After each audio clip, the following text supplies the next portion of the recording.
850টা গ্রন্থ রয়েছে। 800 থেকে 850টা গ্রন্থের সমস্ত লেখক তৈরিকৃত মানব রচিত, কিন্তু একটি মাত্র কিতাব আল্লাহ প্রদত্ত ঐশী গ্রন্থ আল কোরআন। এই কোরআন পৃথিবীতে 1400 বছর পার হয়ে প্রায় 1500 বছর হতে চলল। পৃথিবীর কোন বৈজ্ঞানিক, পৃথিবীর কোন দার্শনিক, পৃথিবীর কোন লেখক আজ পর্যন্ত কোরআনকে ভুল প্রমাণ করতে পারে নাই। আর সেই কোরআনকে পায়ের নিচে পদদলিত করে এখনো মুসলমানের দেশে জিন্দা থাকবে, তা হতে পারে না, পারে না, পারে না। কথা বলেন ঠিক আছে?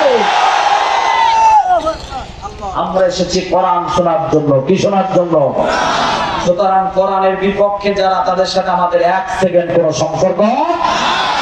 এই অপূর্ব পাল, আমি তাকে পাল বলি না, পাল বলি। সেই অপূর্ব পাল এখনো কেন জিন্দা আছে? 16 কোটি মুসলমানের জবাব দিতে হবে। কথা বলে ঠিক না বেঠে?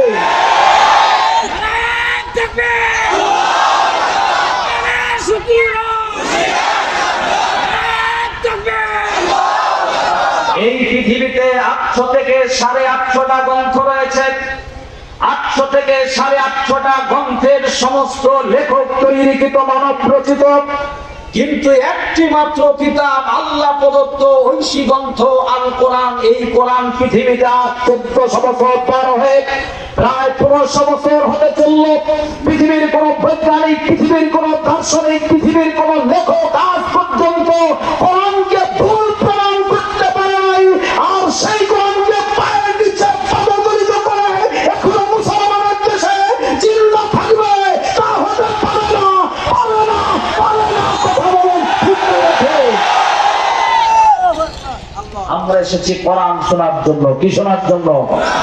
সুতরাং কোরআনের বিপক্ষে যারা, তাদের সাথে আমাদের 1 সেকেন্ড কোনো সম্পর্ক। বলে মুসা, আমি করে কথা জিজ্ঞাসা করলাম একটা, তুই জবাব দিলি কয়টা? মুসার ঘটনাটা তো আপনারা জানেন। আল্লাহ পাক বললেন কলা হিয়া সয়, ও মুসা তোমার হাতে কি? মুসা তো উত্তর দিলেই হইতো হাতে লাঠি, কিন্তু মুসা নবী এক উত্তর না দিয়া মুসা নবী অনেকগুলো উত্তর দিয়া দেয়। আল্লাহ সেই কথাটা কোরআনে জানা দেয়, আতাওয়াক্কাউ আলাইহা ওয়া হুশু বিহা আলা গনামি ওয়ালিয়া ফিহা মারিবু উখরা। মুসা নবী যখন জবাব দেয়, মাওলা আমার হাতে লাঠি, এই লাঠিতে মাঝে মধ্যে ভল লাগায় আমি হাঁটি। আমার হাতে লাঠি, এই লাঠি দিয়ে আমি ছাগলের জন্য পাতা পারি। আমার হাতে যেই লাঠি, এই লাঠি দিয়ে আমি মাঝে মধ্যে রাস্তায় ঠেক লাগায় দাঁড়ায় থাকি। আল্লাহ বলে মুসা, তোরে কথা জিজ্ঞাসা করলাম একটা, উত্তর দিলি কয়টা? মুসা বলে মাওলা আমি তোমার সাথে যত কথা বলি আমার তত ভালো লাগে। আল্লাহ আল্লাহ একটু বলেন না আল্লাহ।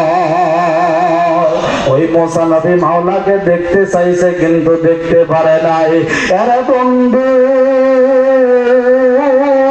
মুসা নবী তো আল্লাহর বন্ধু, মুসা নবী তো আল্লাহর পয়গম্বর। মুসা নবী আল্লাহকে দেখতে চায়। আল্লাহ বলে মুসা লাং তারানি, সৃষ্টি হইয়া স্রষ্টাকে দেখতে গেলে কিন্তু চোখ কানা হয়ে যাবে। তারপরেও মুসা নবী বারবার যখন আবদার করে, মাওলা এবার মুসা নবীকে বলে মুসা রে আয়, আমি তোর সাথে দেখা করব।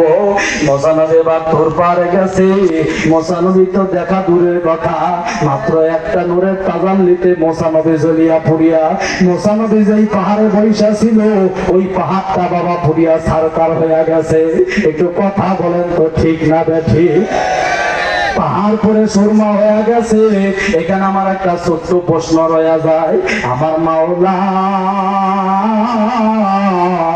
এমন কুদরতের মাওলা, পাহাড় পরে সুরমা হয় কিন্তু মুসা নবীর তো কিছু হয় না। আমার মাওলা এমন একজন মাওলা, রাতকে দিন বানায় আবার দিনকে রাত্র বানায়। এখন খুব মনোযোগ দিয়ে